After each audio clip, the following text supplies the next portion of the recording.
Comment se délivrer de l'emprise des hôtels anti-mariage sur ta vie? Comment parer à tous ces hôtels anti-mariage qui nuisent à ta vie?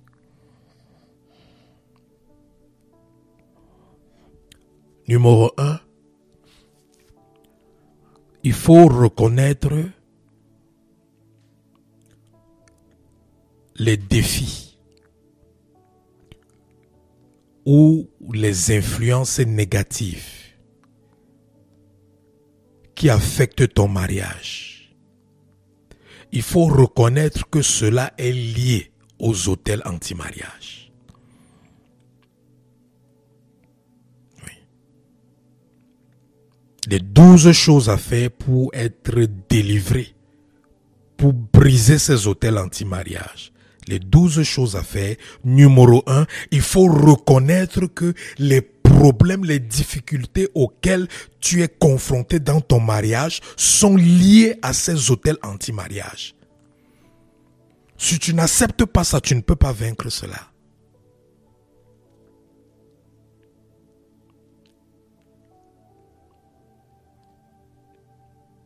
Et tu dois interroger Dieu sur l'origine de ces hôtels anti-mariage.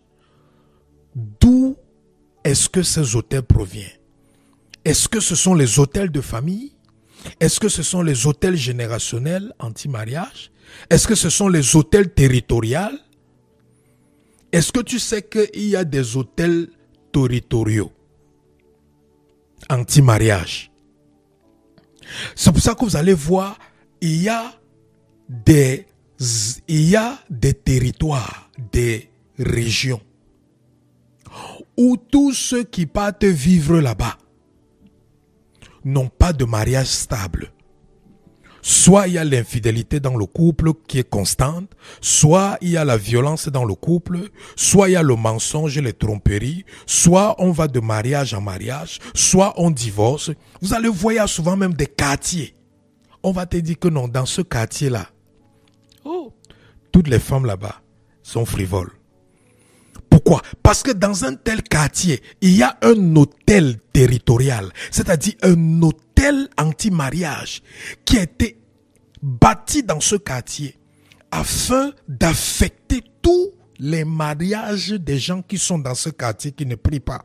Ce qui fait que quand tu es dans un tel quartier, tu ne connais pas Dieu, tu ne connais pas la délivrance, tu ne fais pas les prières de combat spirituel, tu ne détruis pas les hôtels. L'hôtel là influence ta vie. C'est pour ça que vous allez voir un homme et une femme qui s'aimaient bien, qui étaient dans la paix. Lorsqu'ils aménagent dans un nouveau quartier, tout commence à aller mal. La femme commence à sortir avec le voisin. L'homme commence à sortir avec la voisine. Parce que dans tout le quartier, tout le monde fait ça. Pourquoi? Ce n'est pas parce qu'ils veulent. C'est que le quartier là, le territoire là, est contrôlé par un hôtel anti-mariage. C'est pour ça qu'aucun mariage n'est supposé tenir. Donc si tu es maintenant dans un endroit pareil, tu ne détruis pas, tu ne confrontes pas cet hôtel anti-mariage, toi-même tu vas te retrouver dans un mariage instable. Pas parce que tu voulais, pas parce que tu es une mauvaise personne, pas parce que ton partenaire est une mauvaise personne, mais parce que vous êtes influencé par l'hôtel qui contrôle ce territoire.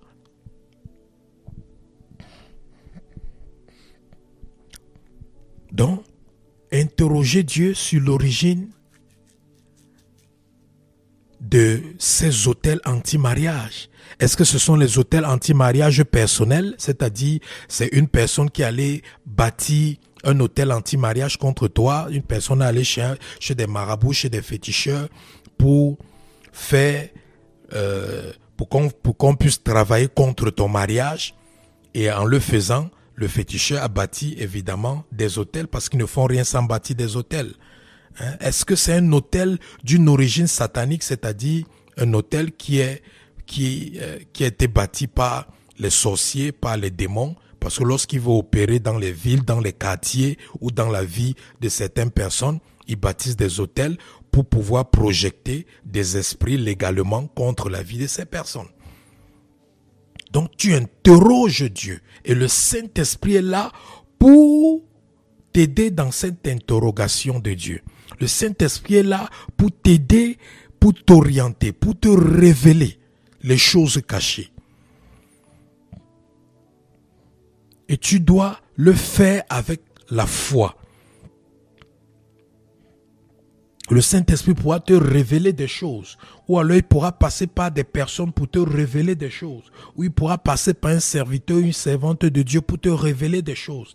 Ou il pourra passer par des songes, par des rêves. Ou il pourra passer par des visions. Ou il pourra passer par des enseignements comme celui-ci pour te révéler des choses concernant l'origine de l'autel anti-mariage qui combat ton mariage.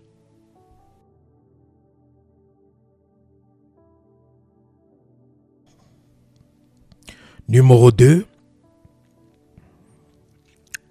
pour détruire, briser les autels anti-mariage, après avoir identifié les autels anti-mariage ou l'autel anti-mariage qui est en train d'approvisionner les démons qui créent le trouble dans ton mariage. Numéro 2, tu passes à l'étape de repentance. Oui, tu vas te repentir de tout ce qui a pu autoriser les autels anti-mariage d'affecter ta vie. Comme je t'ai dit, quand un autel affecte ta vie, c'est parce qu'il y a une cause. La Bible dit que Balaam n'a pas pu bâtir les autels de Balak pour maudire le peuple de Dieu parce qu'il ne fut trouvé point de péché au milieu de l'assemblée d'Israël. Donc, lorsqu'il y a les péchés dans nos vies,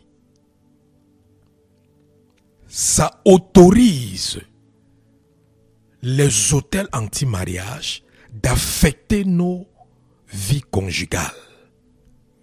Donc, tu dois te repentir de ces péchés, de ces actions.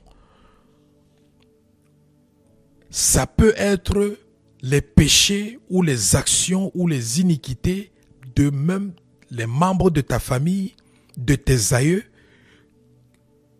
qui ont autorisé ces autels anti-mariage dans votre lignée. Donc tu dois te repentir de tout cela. Confesser ses péchés. Et après tu dois renoncer. Tu dois renoncer au pacte. Tu dois renoncer aux alliances, aux consécrations, aux dédicaces maléfiques. Parce que quand les autels sont établis, des alliances sont tissées, des pactes sont faits, des consécrations sont effectuées, des dédicaces maléfiques sont faites. Avec ces personnes-là, si c'était des membres de la famille, ils ont établi des pactes, des alliances. Ils vous ont consacré. Même avant la naissance, tu étais déjà consacré à cause de la lignée à laquelle tu appartiens, qui avait été déjà consacrée. Donc tu dois renoncer à ces pactes, renoncer à ces alliances. Si toi-même tu te souviens, toi-même, avoir fait aussi des pactes, être entré aussi dans des alliances. Et renonce aussi même à des alliances dans lesquelles tu es entré inconsciemment. Parce que beaucoup d'entre nous entrent dans des alliances inconsciemment.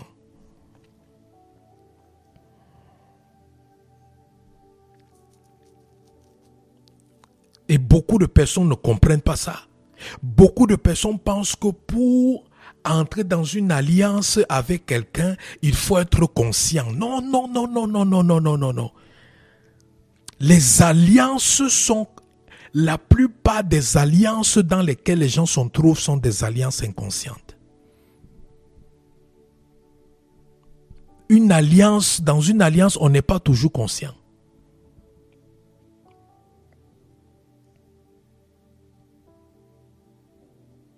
Il y a des alliances dans lesquelles les gens sont inconsciemment.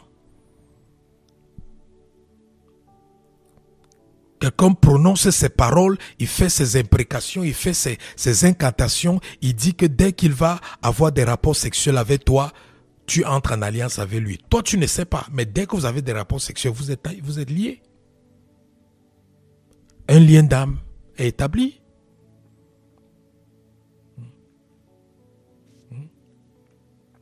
Vous qui aimez boire dans le même verre, dans la même coupe que les autres, hein? Vous pensez que c'est pour rien que lorsque deux personnes se marient, dans certaines traditions, quand deux personnes sont en train de se marier, on les fait boire dans le même verre? Vous pensez que c'est pour rien? C'est une alliance. Quand deux personnes boivent dans le même verre, c'est une alliance. Maintenant, quand toi tu pars boire dans le même verre avec quelqu'un, tu ne sais pas les paroles que la personne a prononcées. Dès que tu bois dans le même verre avec la personne,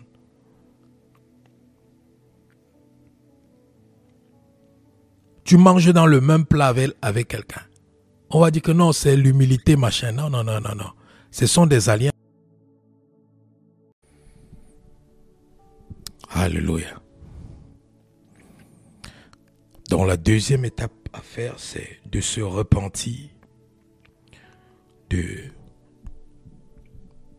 tous les péchés qui ont donné le droit légal à ces autels anti-mariage et de renoncer à tous les pactes, les consécrations, les alliances, les rites qui ont été effectués lorsque ces autels ont été établis. La troisième chose à faire pour briser les autels anti-mariage, c'est maintenant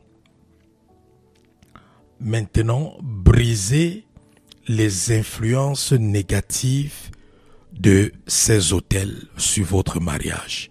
Et comment est-ce que vous le faites? Vous le faites en commandant au nom de Jésus-Christ la rupture de tout lien spirituel négatif. Vous brisez toutes les malédictions. Vous brisez toutes les influences qui affectent votre mariage au travers de ces autels anti-mariage. Vous déclarez la délivrance et la restauration de votre mariage. La quatrième chose à faire, c'est de briser les autels et détruire aussi les sacrificateurs ou les gardiens de ces autels. Briser les autels et détruire les sacrificateurs ou les gardiens de ces autels. Vous avez vu le cas de Élie lorsqu'il a confronté Baal. Il a détruit l'autel de Baal et il a aussi détruit les sacrificateurs de Baal.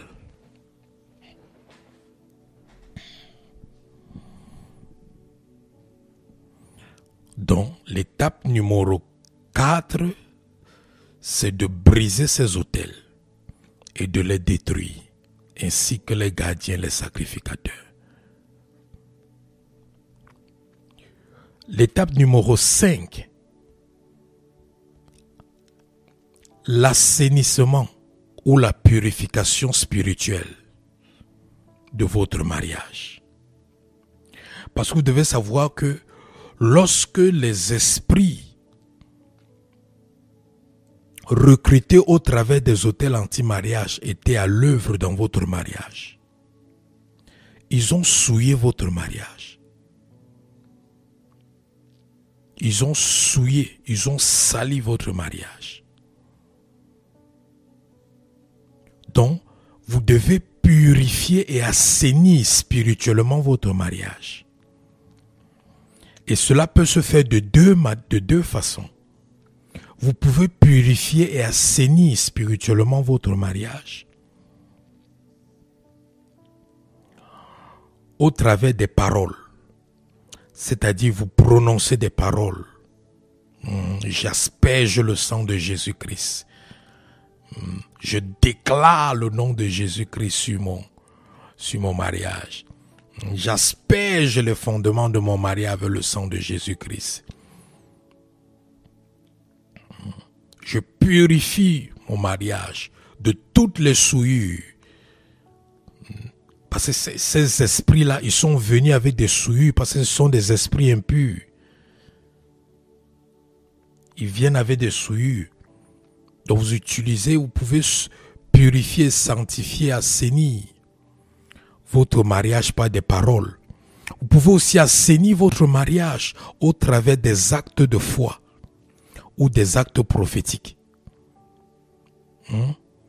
C'est-à-dire vous pouvez utiliser certains objets, vous pouvez utiliser l'onction, l'huile d'onction pour assainir votre mariage. Vous pouvez utiliser l'eau. Vous pouvez utiliser certaines choses comme point de contact. Tu peux poser des actes prophétiques. Tu peux prendre peut-être l'huile d'onction. Tu pries que ça devienne le sang de Jésus. Tu mets ça sur tes mains. Tu imposes tes mains sur ton lit conjugal. Tu commences à purifier, à sanctifier le lit conjugal de toutes les souillures, de tout ce que le diable a déposé dessus pendant que ces esprits étaient en train d'opérer dans votre foyer. Toutes les tâches qu'ils ont mis spirituellement, tout ce qu'ils ont mis pour que vous ne soyez plus à l'aise sur ce lit avec ton partenaire.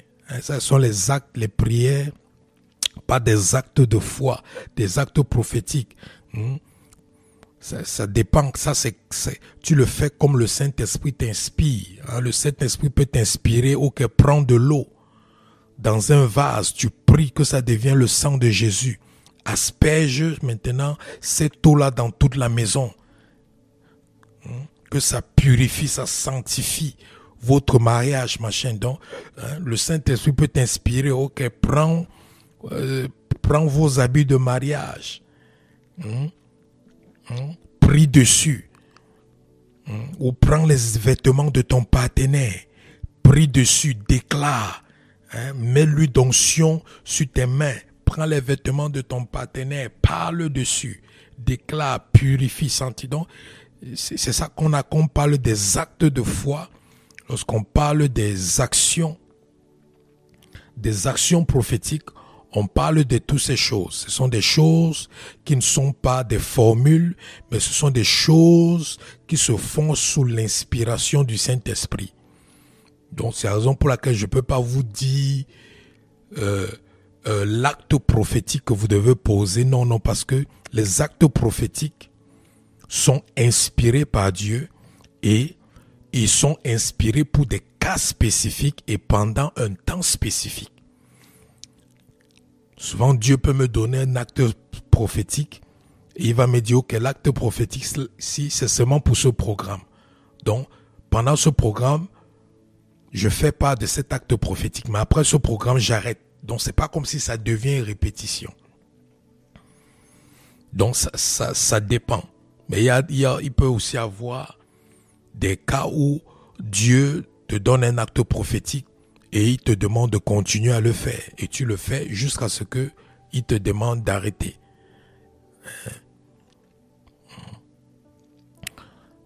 Prendre la Sainte Seine, voilà un acte prophétique aussi.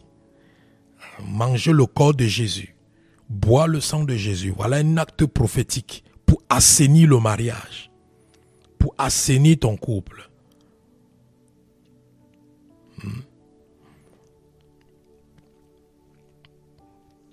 Donc, l'étape numéro 5, pour briser et être délivré des autels anti-mariage, c'est l'assainissement ou la purification spirituelle, pas des paroles ou pas des actes de foi ou des actes prophétiques. L'étape numéro 6 maintenant, il faut invoquer la protection divine. Très important. Invoquer la protection divine. Priez pour la protection de Dieu sur votre mariage en demandant un bouclier contre toute influence ou toute attaque spirituelle négative. Numéro 7. Il faut prier pour la guérison, la restauration et le renouvellement au sein de votre mariage. En demandant à Dieu la grâce de renouveler l'amour, de renouveler la confiance, la compréhension entre toi et ton partenaire, ainsi de suite. Parce que la restauration est importante. Après la délivrance, il faut toujours faire les prières de restauration. Parce que la délivrance ne restitue pas ce que tu as perdu. La délivrance te libère de l'emprise du diable. Mais maintenant, tu dois prier les prières de restauration pour que ce que tu as perdu lorsque tu étais sous la captivité du diable, ce que le diable a détruit lorsqu'il avait l'influence sur toi, tu dois prier maintenant pour que ce soit restauré.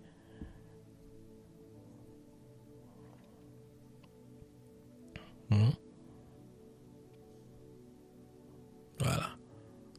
Donc, la délivrance et la restauration, c'est deux choses différentes. On peut être délivré sans être restauré.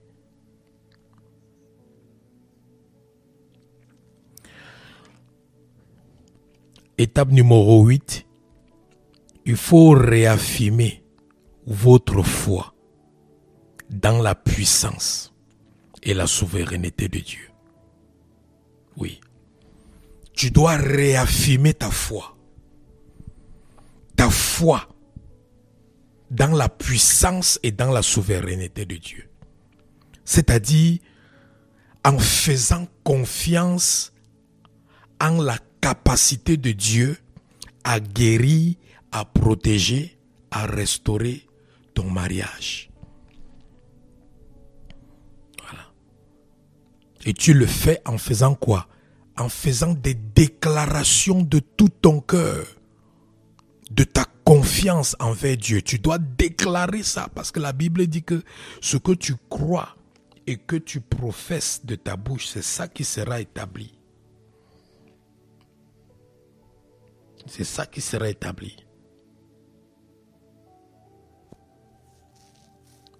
C'est ça qui sera établi. Donc, réaffirmer ta foi dans la puissance de Dieu, c'est ça qui fait peur à Satan.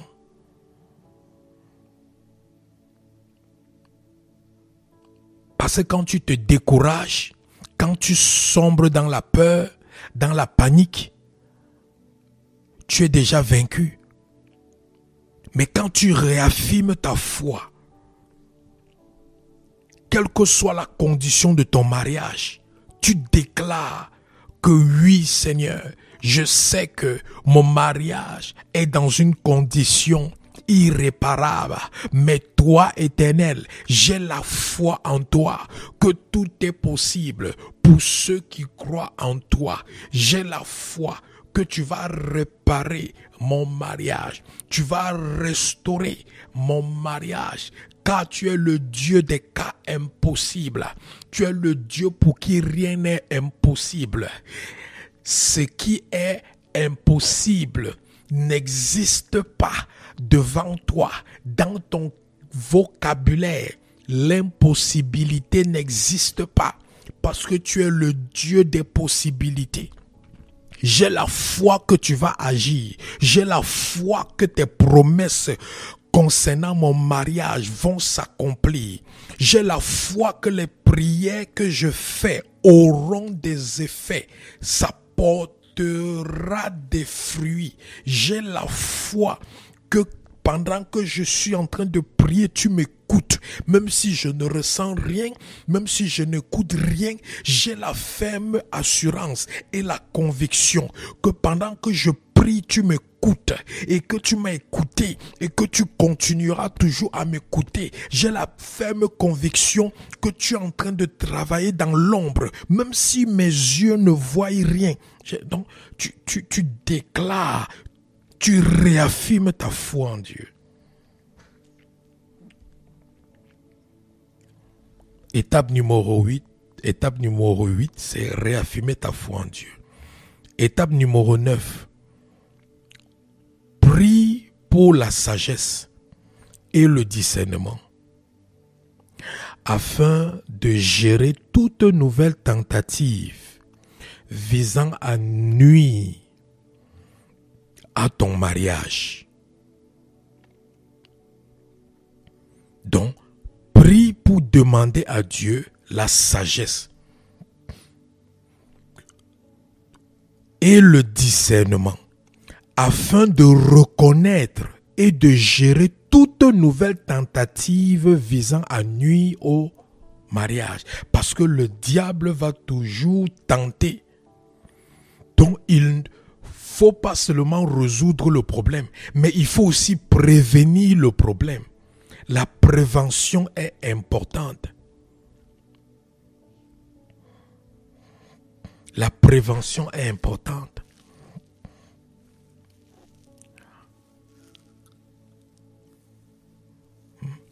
Tu dois demander à Dieu de la clarté. Demander la perspicacité pour maintenir une relation forte, saine et durable.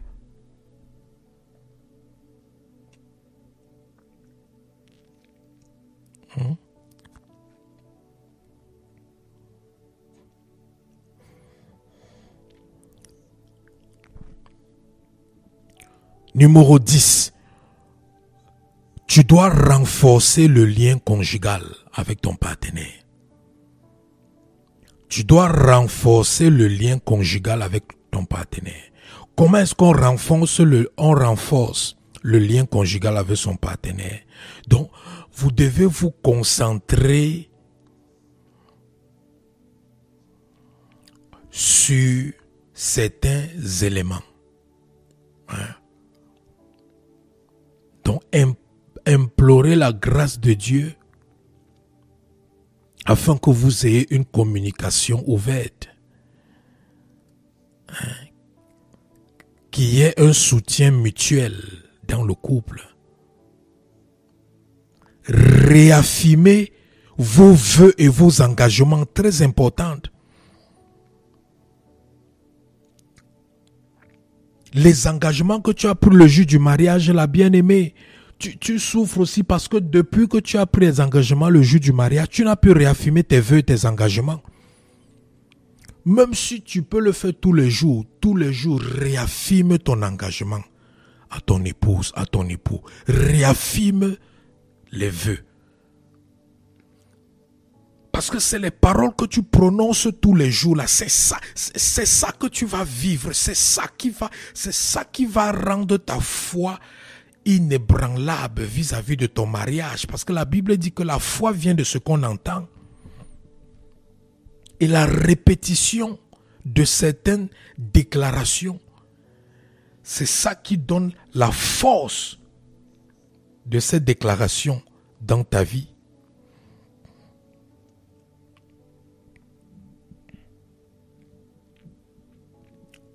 Donc vous devez réaffirmer vos vœux, vos engagements.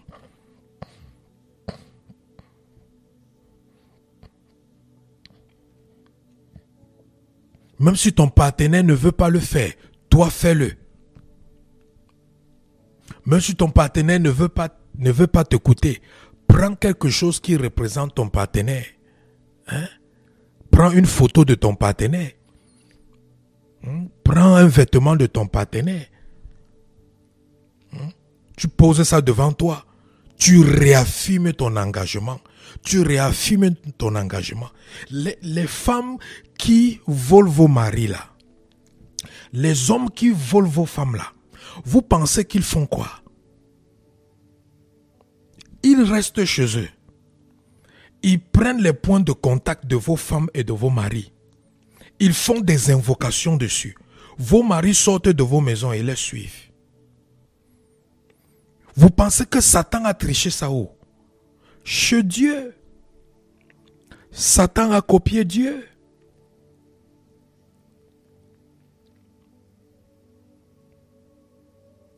Quand Dieu voulait délivrer le peuple qui était mordu par les serpents, qu'est-ce que Dieu a dit? Dieu a dit, mais Moïse, prends un bâton, fais une statuette de serpent, mets dessus. Quand le serpent va mordre quelqu'un, la personne va regarder à cette statuette, il sera guéri. Satan a triché ça chez Dieu.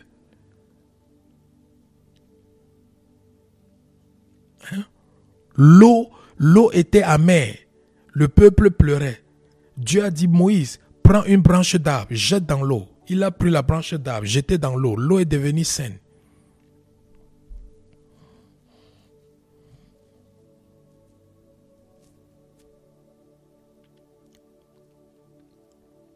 Les points de contact. On dit qu'on prenait des mouchoirs, on touchait l'apôtre Paul avec. Et on mettait sur les malades, ils étaient guéris.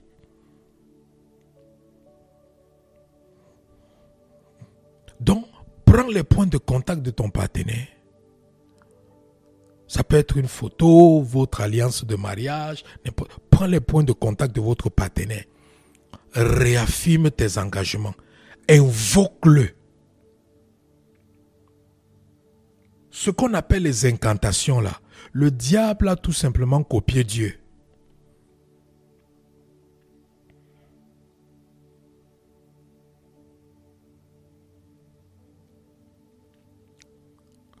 Quand un homme marié prend les affaires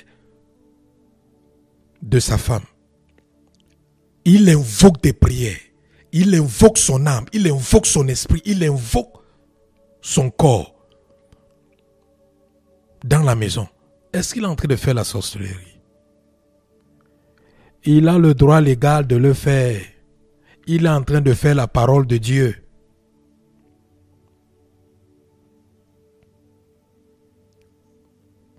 Parce que ceux qui prennent vos partenaires dehors là, c'est ce qu'ils font.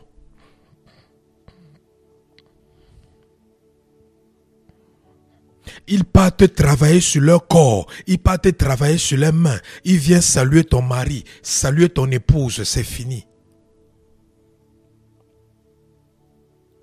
Les désirs commencent.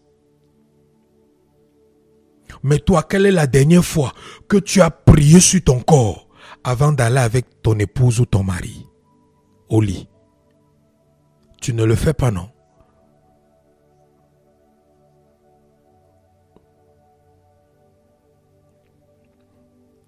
Parce que tu penses que les choses vont se passer automatiquement. La Bible dit que la foi sans les œuvres est morte. La foi sans les œuvres est morte. La foi sans les œuvres est morte. Si tu passes seulement ton temps à croire et tu ne poses aucune action, rien ne va se passer.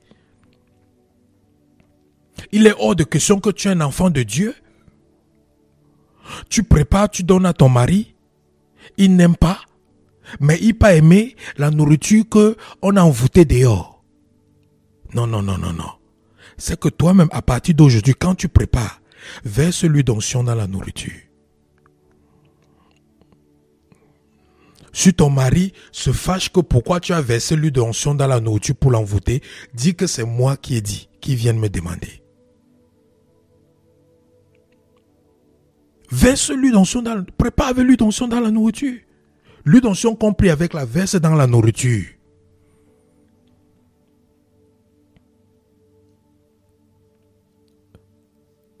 Une femme ne doit pas aller servir à manger à son mari sans parler sur le plat. Vous pensez qu'on sécurise le mariage avec simplement la foi? Que non, je crois et je vis une vie tranquille et paisible. Mon mariage sera sécurisé. L'ennemi est violent dehors. Même quand quelqu'un donne un bonbon ou un biscuit à ton partenaire là-bas dehors, la personne a déjà craché les salivres dessus. Tu connais la portée spirituelle des salivres? Tu connais la portée spirituelle des salives? Quand quelqu'un met ses salives, il ne faut pas que je commence à donner des trucs ici, que certains vont aller utiliser ça hors du mariage.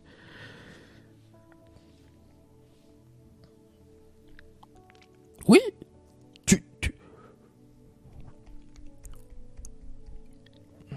En tout cas, on aura un jour pour parler de ça.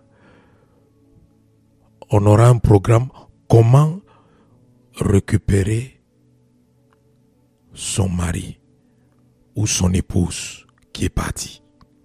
Je vais vous donner tous les secrets là. Je vais vous dire les actes prophétiques que vous devez faire. Des actes prophétiques que quand tu fais, ton mari ou ta femme va seulement revenir à la maison en courant comme si le feu l'a brûlé où elle se trouvait.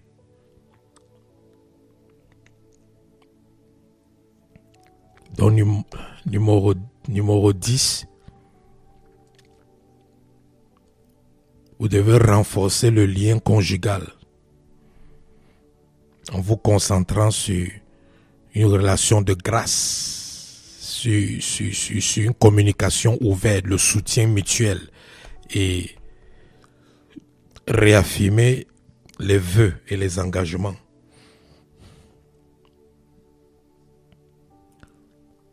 Numéro 11. Il faut favoriser une croissance spirituelle dans votre couple. La croissance spirituelle est très importante dans votre couple. Très important. Encourager la croissance spirituelle, l'unité dans le couple grâce à des pratiques spirituelles que vous partagez comme les moments de prière, les moments de louange, les moments d'intercession, la Sainte Seine. Bien-aimés, apprenez à prendre la Sainte Seine en couple. Si vous deux vous êtes nés de nouveau, prenez la Sainte Seine. Je vais vous parler de la puissance de la Sainte Seine quand je vais vous donner les astuces pour récupérer votre mari ou votre épouse, ou pour solidifier le lien conjugal. On aura un programme rien que pour ça. Donc vous devez favoriser la croissance spirituelle en priant ensemble, en faisant des pratiques spirituelles ensemble, en jeûnant ensemble, en assistant au programme chrétien ensemble. Oui. Donc quand tu viens sur le programme comme ça, propose à ton épouse de venir aussi suivre, ou à ton mari. S'il accepte, c'est bien. Il n'accepte pas, il n'y a pas de problème. Propose, prie aussi pour qu'un jour aussi puisse te rejoindre. Étudier la Bible ensemble. Ces différentes choses, ça favorise la croissance spirituelle dans le couple.